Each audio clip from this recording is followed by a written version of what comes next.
Hi everyone, it's Lisa Mears. Thank you so much for joining me. In today's video, I'm going to be working with several brand new sets from Pretty Pink Posh. This is in their May of 2022 release. And I'm going to be making some teacher cards. These can be used for teacher appreciation. They can be used for end of the year teacher thank you cards. But if you don't have a teacher in your life, you can also use these sets for a crafty friend. So here's a look at some of the new products in the release that I'm going to be using in my video today.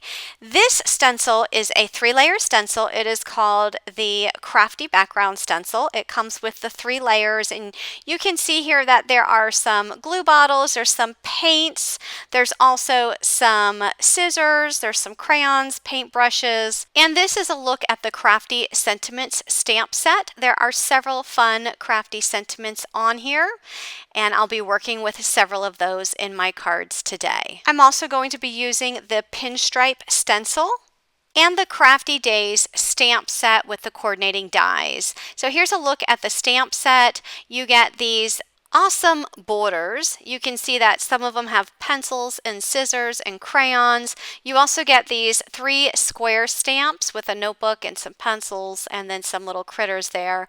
And then you get the matching dies to cut them out. And the dies come with a square die as well as a scalloped square die. And you can also use those for just some layering dies on your cards. I will also be incorporating the Crafty Critters stamp set on my cards today.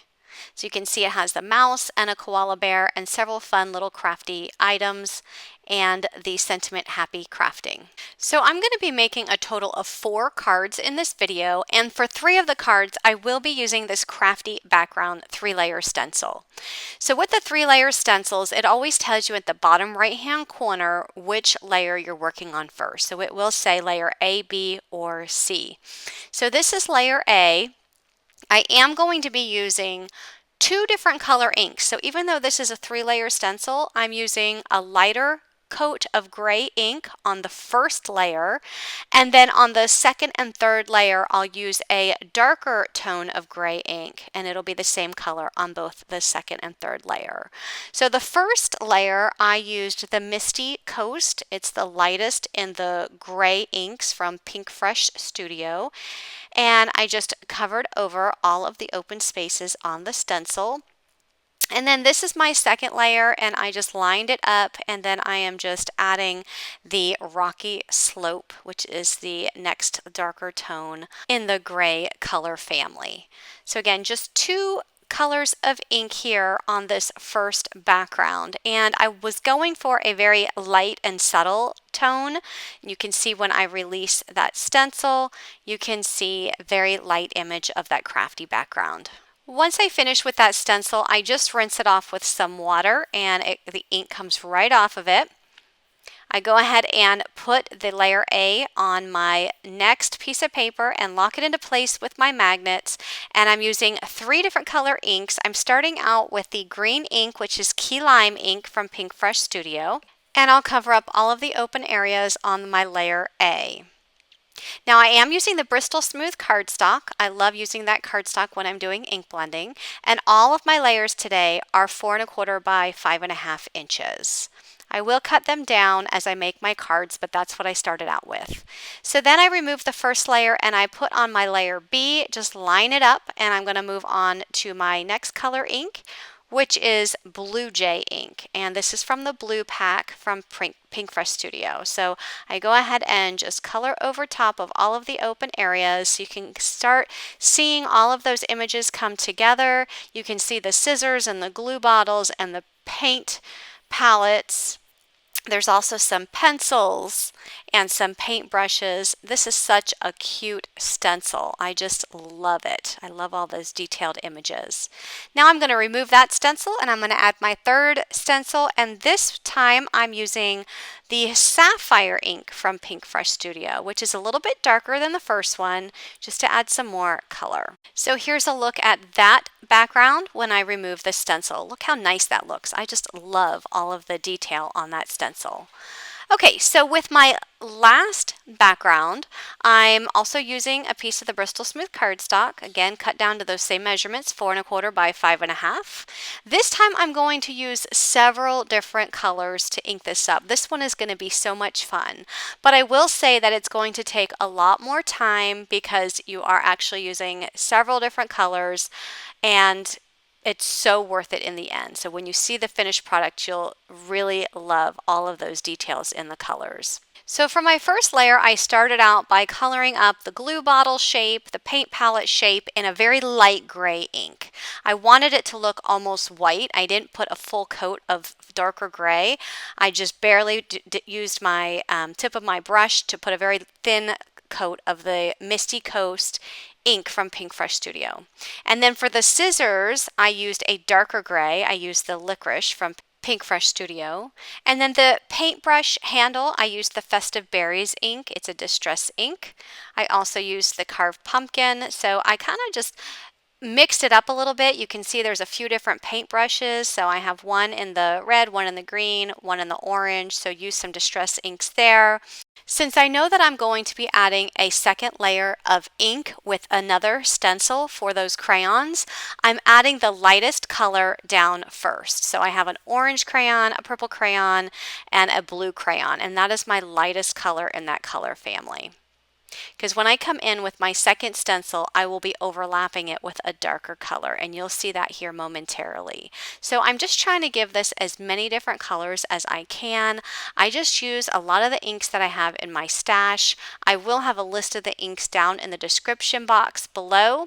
So if you are interested in duplicating any of these colors, you'll be able to see all of those inks listed. So here's my second stencil. I just overlapped the first one, and then I'm coming in with a darker orange, for example, for the glue bottle. You can kind of see a little bit the difference in the color.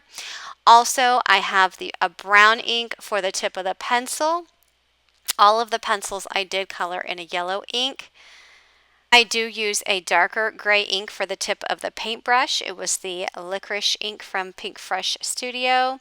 So here you can see I'm coming in with a darker color in the same color family for those crayons. So a darker blue, a darker purple, just so that it stands out. If you were to do a darker color on the first layer and then a lighter color now, I don't think it would stand out as much. That's why I chose to do the lighter color first.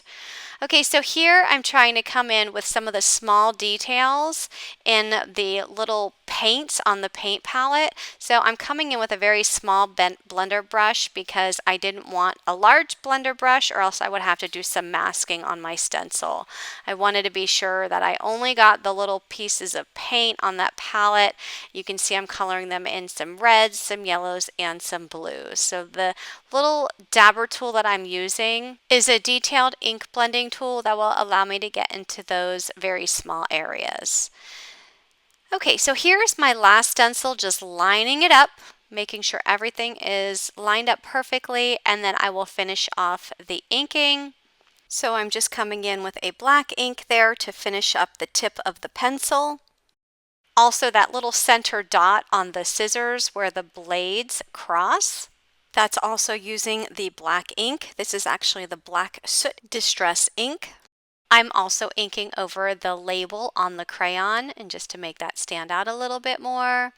And then I'm going to come in and finish up these paints and add some more colors to the paint palette.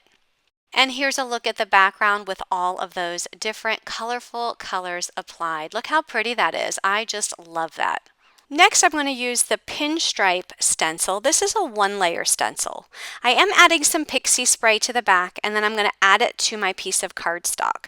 And the reason why I chose to use pixie spray with this stencil is because those lines on the stencil are so thin, and I wanted to be sure that they didn't move around as I was inking them up. The pixie spray just puts a sticky film on the back, which allows the stencil to stick easier to the cardstock. It does not ruin the stencil whatsoever. ever. Okay, so here, of course, I have to go a little bit more complicated than normal. Of course, you could just take one color and just ink up the whole thing, but I chose to add several different colors for each stripe of my stencil. So it is going to take a little bit longer for me to complete this stenciled look because I'm using so many different colors. So what I'm doing is I'm taking a detailed blending brush, which is a very thin blending brush. It has a very small tip, and I'm just going over each line in my stencil to add a different color. Of course, if you didn't want to spend this amount of time, you can just take a larger blending brush and just add 1 or 2 colors, or however you wanted to do that. So here's a look at the stencil with the rainbow colors. So of course I couldn't waste the ink that's already on that stencil, so I decide as I'm going to clean it to go ahead and spritz it with some water and use all that ink to make another background. So I'm just taking another piece of Bristol Smooth cardstock and pressing it down on that stencil, and when I release it, voila, I have another background that I can use for my cards. So here I'm just going to wipe that away. And notice that it just cleans up really nicely with just some water and a paper towel. But now I couldn't stop there, so I'm going to go ahead and add another layer of ink in all of the white stripes. So this is just another way of using your stencil if you wanted to get more creative and more detailed with the colors that you apply. You can go back in and apply another color. So what I'm doing is I just lined up the lines on the stencil with the colored lines so that only the white lines display, and now I'm going in with some more inks and I'm adding some more inks to all of the white lines on that stencil. So because this does take me a little while to finish up this stenciled background, I'm going to go ahead and skip some of this so that you just see the end product. So once I remove that stencil, you can see what it looks like with all of the white areas filled in. Now, if you end up with a little bit of white showing, you can always take your detailed blending tool and just come over the lines and fill in some of the white areas and just match up your ink colors. So once again, I'm going to go ahead and spray this stencil with some water, take another piece of cardstock and press it into the stencil just to create another background that I can keep in my stash.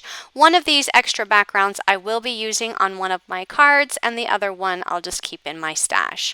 So now I'll just wipe that up with a paper towel. So now all of my backgrounds are complete, so I'm ready to do some coloring with the stamps. So I stamped out this little mouse critter. This is from the Crafty Days stamp set.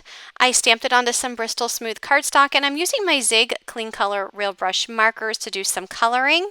I'm adding the deep brown right along the edge of the mouse, and then I'm coming in with the blender marker and just going over the dark brown color and then just blending it out towards the middle of the mouse's body. I do add a little bit more dark and then just use the blender to blend that out as well. For the belly, I am going to come in with light carmine and outline the belly, also outline the middle part of the ear, and then I'm going to come in and use the blender tool to blend that out as well. When you're using the blender tool, make sure that the tip is clean. You might need to wipe it off on a paper towel before moving from one color to the next because you don't want to mix the marker colors. And if you don't have the blender tool, you can always use a water brush or a paintbrush with some water on the end. So now I'm just going to fussy cut this little mouse out because I just want the mouse. I don't want the square around it. Now, if you wanted to use the mouse with the square shape around it, you can always color in the background and you can always use the dies to cut out that square. I do cut down that striped background to 4 1/8 by 5 3/8. However, I am going to cut this down even more, and you'll see that a little bit later on because I'm not going to use the full panel on my card today. And when I cut it down to 5 3/8, I made sure to cut a little bit from both of the sides because I wanted to snip off any of the extra white part that that stencil did not cover. Okay, so now for this crafty background in gray, I'm also trimming that down to 4 1/8 by 5 3/8. I wanted those panels to be the same size, but again, you're going to see me cut those down a little bit later. Okay, so now I'm going to be taking the Stitched Border 1 die. This is one of 3 dies that's in that set, and I'm just going to put it there towards the bottom of that crafty background. Just going to add it there with some tape, run that through my die cut machine. When that comes out of the die cut machine, I'm just going to remove the die. The bottom part of that background I don't need. I'm only going to be using the top portion of that background. I also took the same border die and die cut a piece of black cardstock, but I want to cut this down a little bit. It has too much cardstock there on the right side. So I put a piece of tape onto the right side of that die cut piece, and the purpose of that is just so that I can position this in my trimmer. You can see I can actually position that better because I wouldn't be able to get my fingers in there to keep that die cut straight in order to trim this down. So that tape helps me so that I can maneuver it where I want it to go. So I just cut that down, and now I'm just placing a pencil mark here where I want to cut that striped panel, because I only need to use part of this panel, not the whole thing. So I end up cutting that striped panel down to 1 3/4 by 4 1/8, and I'm adding it to the bottom of a piece of white cardstock that measures 4 1/8 by 5 3/8. Next, I'll add that crafty background to the top. Just line it up with the cardstock, and then I'm going to add the black piece right over top of that white border. So it adds a little bit more distinction between the layers. Next, I'm going to add the mouse flush against the left side of the card.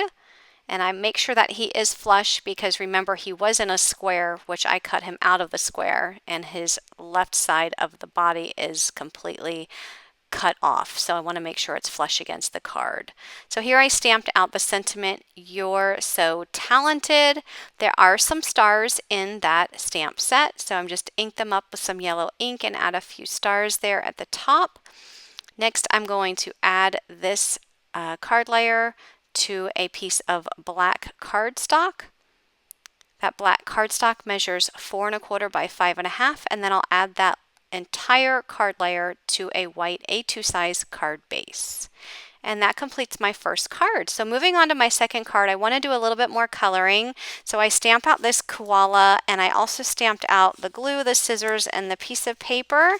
And I'm going to go ahead and color these up with some zig markers. So I add the dark gray marker just around the edge of that koala bear. And then I come in with the light gray marker and go over the dark gray and extend a little bit out more towards the center of the body.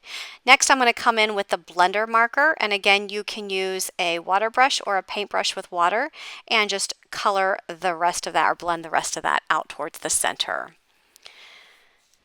For the center of the belly and the inside of the ears, I am going to come in with the light carmine.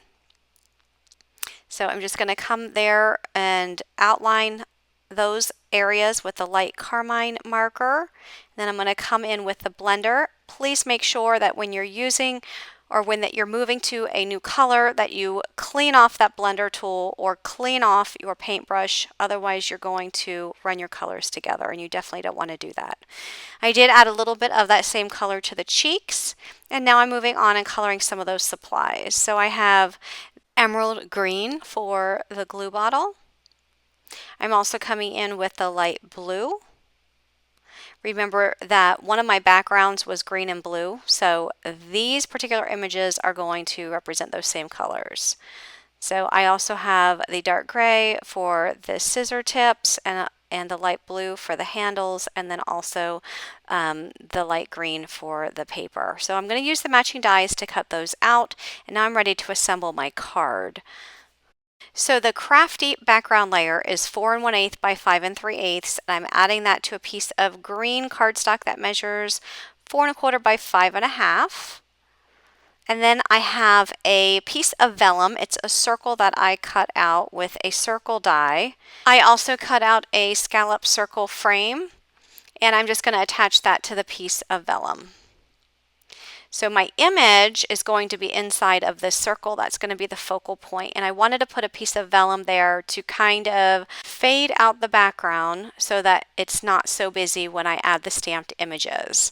I still wanted the background to be seen, so that's why I didn't put a piece of white cardstock there. If I wanted to cover up the background where that circle is, I could have put a piece of white cardstock there.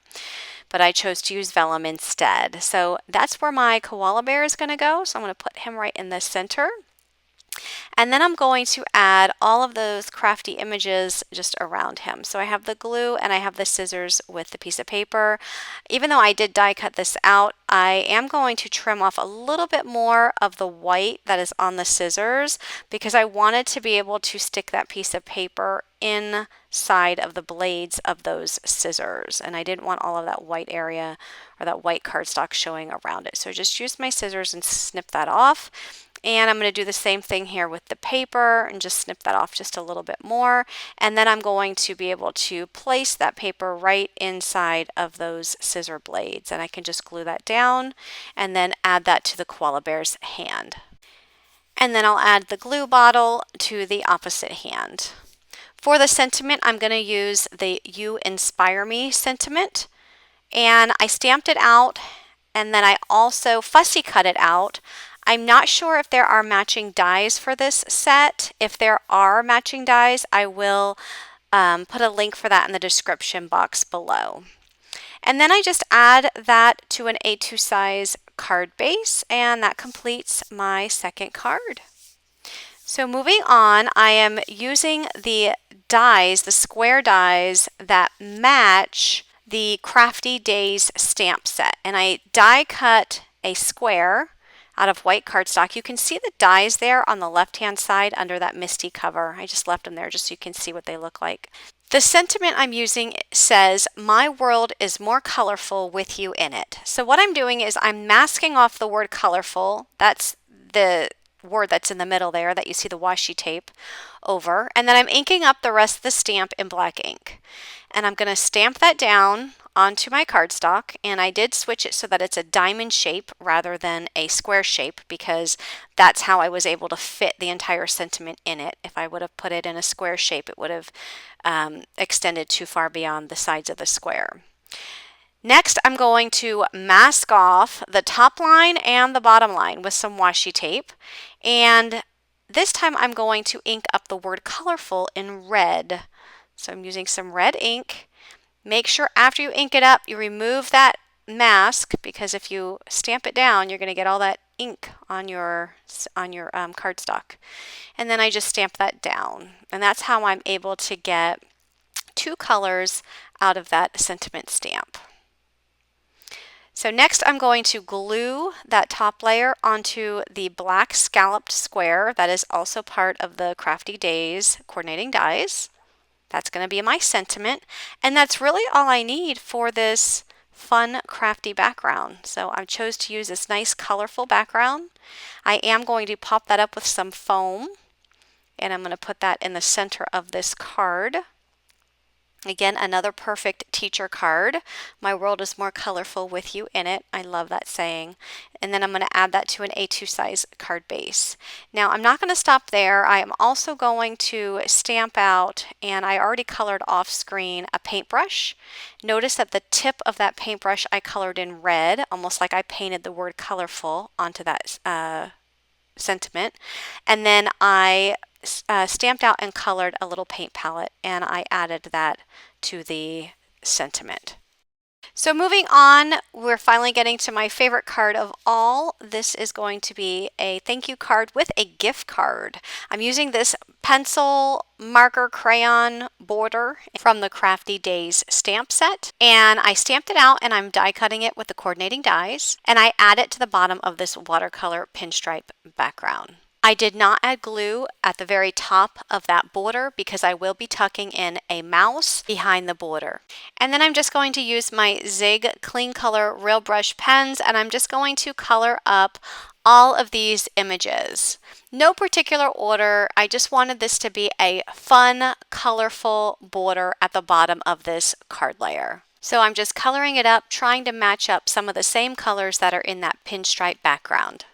Now that pinstripe background is measured at 4 by 5 1/4. And then once I finish coloring up all of these images, I do snip off the excess that's extending beyond the right edge of that background layer.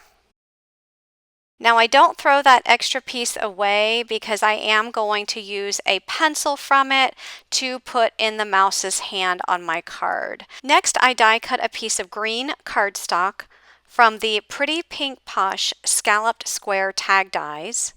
And then I also cut a piece of black cardstock down to 2 3/4 by 3. And I'm adding glue to the piece of the black cardstock and adding it to the green tag. The reason I chose to use black cardstock on top is because I wanted it to look like a chalkboard. So I went ahead and die cut the word thank you. This is from the Pretty Pink Posh Thank You Script word die, and I die cut that out of white cardstock because again I wanted it to look like it was being handwritten on the chalkboard. So I go ahead and add some glue to the back of that die cut, and I'm adding it to the tag. Next, I'm going to add the Pinstripe Background to a piece of red cardstock that measures 4 1/4 by 5 1/2. The tag is going to go in the top middle portion of that card layer, and I'm also going to bring in this little mouse from the Crafty Critter stamp set. The coloring on that is the same as I colored the mouse in the previous card. I just did not show the coloring on the video. So here is where I can actually tuck a gift card into this tag. So in order to tuck a gift card in, I'm just placing the gift card on the back of the tag, and that's going to show me where I can add glue. So I'm just adding glue to the left and to the right sides of that tag, as well as to the bottom, and all the area in the middle is not going to have glue. So I'm going to go ahead and add that tag to the top middle portion of that card layer and press that down really well. The mouse is going to go in front of it like he's standing in front of the chalkboard. So because the mouse's ears and face are going to be glued to part of that chalkboard or part of that tag, it's going to actually be glued to several pieces of cardstock underneath, whereas the body part of that mouse is not going to have as many layers of cardstock underneath it. So what I've done is I've taken the die for the mouse and I cut out a piece of white cardstock, and I just snipped that piece of cardstock in half, and I'm just putting glue on the bottom portion where the legs and tail are, and then adding it to the back of the die cut just to pop up the bottom portion of this die cut a little bit more so it has some extra layers underneath. Then I'm going to add glue to the back of the entire mouse die cut piece, and I'm going to pop his little legs in behind the border. And then I realized that I do need a little piece of the ear on the right hand side of that card, which would be the mouse's left ear, and I'm going to snip off the white die cut piece and add it to the back of the ear because that portion is going off of the tag. So it needs a little bit more cardstock underneath it so that the entire mouse is even with all of those card layers underneath it. And that way this mouse will lay flat on the card. So next I'm going to cut off a pencil from the extra border that I didn't use. I'm going to go ahead and color that pencil up really quick, and then I'm going to glue it in the mouse's hand. So now the front of the card is complete. You can see how you can stick a gift card inside of that tag, but I decided that I am going to go a step further and decorate the inside. So I colored up 2 more of those borders, and I glued them to the inside of the card, one on the inside left and one on the inside right, and then I just snip off the excess. So I have all of these fun crayons and pencils as a border going along the entire inside. But what I want to show you here is that if you didn't want to put a gift card on the front, or maybe you didn't have that tag die, you could always still include a gift card using these borders. So I'm showing you how if you don't put glue all the way at the top of the border, you can then leave room to stick a gift card inside that border. So it's really up to you if you wanted to make this card into a gift card. So the sentiment I'm using is, "My world is more colorful with you in it." And because I want to have the sentiment in 2 different colors, I went ahead and masked off the word colorful with some washi tape and inked up the first line and the last line with some black ink, and I stamped it down. For some reason, my video was not recording this portion, so I had already stamped down the black part of that stamp. And now I'm coming back in and I'm masking off the top line and the bottom part of that stamp and inking up the word colorful in some red ink. Once that's inked up, I will remove the washi tape and stamp that down. And here is the inside of my card completed. So now I'm just going to add this card layer to the front of my A2 size card, and my card is finished. So once again, you can use this as a thank you card for a teacher by putting that gift card either in the front or on the inside border. If you are interested in any of these products, I will have all of the links down in the description box for all of the products that I've used in this video. So once again, here are all the cards that I made. I would love to hear which card is your favorite, so leave me a comment down below. If you like this video, please give it a thumbs up and be sure to click that subscribe button and turn on your bell notifications so that you don't miss any videos from me. Thanks for watching, everyone, and have a great day. Bye-bye.